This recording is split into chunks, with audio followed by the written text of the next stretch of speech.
আমাদের কবরস্থান, ছোট্ট গাড়িতে ভরি তেল, যাবো অনেক দূরে নৌকার পা। আসসালামু আলাইকুম গাইজ, আশা করি সবাই ভালো আছেন। আপনাদের দোয়া ও ভালোবাসায় আমিও অনেক ভালো আছি। প্রথমেই ভুলে গেছি দোকান বন্ধ করতে যে তালা লাগে সেইটা নাই মনে।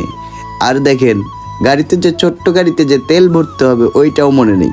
এখন কিছু মানুষ আবার বলবে এই গাড়িতে আবার তেল ভরা লাগে। দেখেন ভাই, আপনাদের বড় বড় গাড়ি, আমার ছোট গাড়ি, তাতে সমস্যা নেই, কিন্তু এই গাড়িতে তেল লাগে না, এই গাড়িতে সামান্য পেট্রোল হলেই চলে। মানুষ কি বললো না বললো ওইটা শুনে নেই লাভ।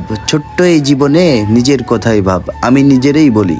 কপাল আমার ফাটা, কি করব ভাই, জীবন যুদ্ধে একাই লড়তে হবে। যদি হতে পারি জয়, তাহলে একদিন বলবো দেখো আমি সফল। ইনশাআল্লাহ ইনশাআল্লাহ ইনশাআল্লাহ আমি একদিন সফল হব। কারো সাপোর্ট ছাড়াই আমি আমার মতো আগাইতে চাই। যদি আল্লাহ থাকে পাশে তাহলে আর আমার কাউকে লাগবে না। ইনশাআল্লাহ আমি একাই লড়তে পারবো ছোট্ট এই জীবন যুদ্ধে। জীবন হচ্ছে একটা যুদ্ধর মতো।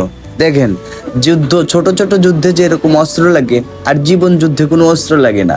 এখানে নিজেকে নিজের কাছ থেকেই অনেক কিছু শিক্ষা নিয়ে আগাইতে হয়। যেমন ধরেন যে ছোট্ট একটা যুদ্ধে যেরকম মানে আপনার অনেক অনেক অনেক কিছুর দরকার হয়, আর এখানে কোনো কিছুর দরকার নাই। এখানে লাগে শুধু অভিজ্ঞতা, নিজের অভিজ্ঞতাটা হলেই ইনশাল্লাহ আপনি আগাইতে পারবেন, কোনো সমস্যা নেই। নিজের উপরে বিশ্বাস রাখেন আর আস্তে আস্তে আগান, ইনশাল্লাহ আপনি একদিন সফল হবেন। আমিও যেরকম আল্লাহর উপরে ভরসা রেখে আগাই, ঠিক তেমনভাবে আপনারা সবাই তার উপরেই শুধুমাত্র একমাত্র আল্লাহর উপরে ভরসা রাখবেন। ইনশাল্লাহ আপনারা দেখবেন একদিন একটা কিছু করতেই পারবেন ইনশাল্লাহ। আলহামদুলিল্লাহ, আমাদের কবরস্থানের কাজটা দেখেন অনেক সুন্দরভাবে করা হয়েছে। আমি মাঝে মাঝে এখান দিয়ে গেলে কবরস্থানের পাশে দাঁড়াই, কারণ আজ নয়তো কাল আমাকে এখানে আসতেই হবে। এই জন্যই মাঝে সাঝেই আপনারা হয়তো ভাবতে পারেন যে আমি ভিডিও করার উদ্দেশ্যে এখানে দাঁড়িয়েছি। না, আমি মাঝে মাঝে গেলে এখানটায় একটু তাকিয়ে থাকি কিংবা একটু দাঁড়িয়ে ভাবি আসলেই এখানেই তো আসতে হবে। এই দুনিয়া কয়দিন থাকবো এখানে। আর গাইস, অনেক কথাই বললাম, দেখতে দেখতে চলে এসেছি আমাদের রাজবাড়ী জেলার সেই ভাইরাল আবাসন পার্কে।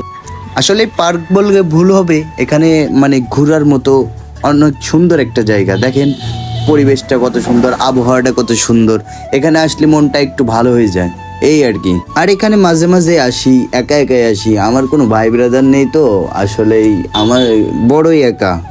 আমার জীবনটা অনেক সুন্দর, আমি মনে করি অনেক সুন্দর, কারণ আগে অনেক ভাই ব্রাদার ছিল, কারণ সবাই স্বার্থের জন্যই পাশে থাকে। কেউ কখনো কোনো স্বার্থ ছাড়া কাছে থাকে না। এটাই ভেবে নিজের জীবনকে নিজেই একা করে তুলেছি।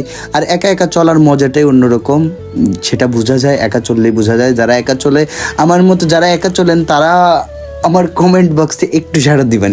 আর এটাই হচ্ছে আবাসনের সেই ছোট্ট ছোট্ট ঘর বাড়ি এবং সৌন্দর্য। আর এইগুলা দেখলে মনটা খারাপ, যতই খারাপ থাকুক না কেন, মনটা একটু ভালো হয়ে যায়। আসলে এই ভালো খারাপ হচ্ছে পরের কথা, যার জীবনটাই অগোছালো তার কোনো কিছুই ভালো লাগে না। জীবনে যত সুখ আসুক, যত খুশি আসুক না কেন, ওই খারাপ লাগাটার কথা যখন মনে আসে, একটু যখন মনে আসে, তখন যত সুখ এই পৃথিবীর যত সুখই আসুক না কেন, তখন ওই সুখের কথা আর মনে থাকে না। আর দেখেন, আমি একবার বলেছি যে জীবনে চলতে হবে একা, যুদ্ধ করতে হবে একা। আসলে এই স্বার্থ ছাড়া কেউ পাশে থাকে না, এইটা আপনি হাড়ে টের পাবেন। যখন স্বার্থের টানে পড়বেন ভাই ব্রাদার, তখন কোথায় যায়, তখন সেইটা আপনি বুঝবেন। অপরূপ সুন্দর এই জায়গাটি যদি আপনার ভালো লেগে থাকে তাহলে আপনারা আমার সাথে থাকবেন। আর আমার কথায় যদি কোনো ভুল প্রান্তি হয়ে থাকে তাহলে ক্ষমার দৃষ্টিতে দেখবেন, ছোট ভাই হিসেবে ক্ষমা করে দেবেন। শুধু এতটুকুই বলে আপনাদের মাঝ থেকে বিদায় নিতে চাই। টাটা।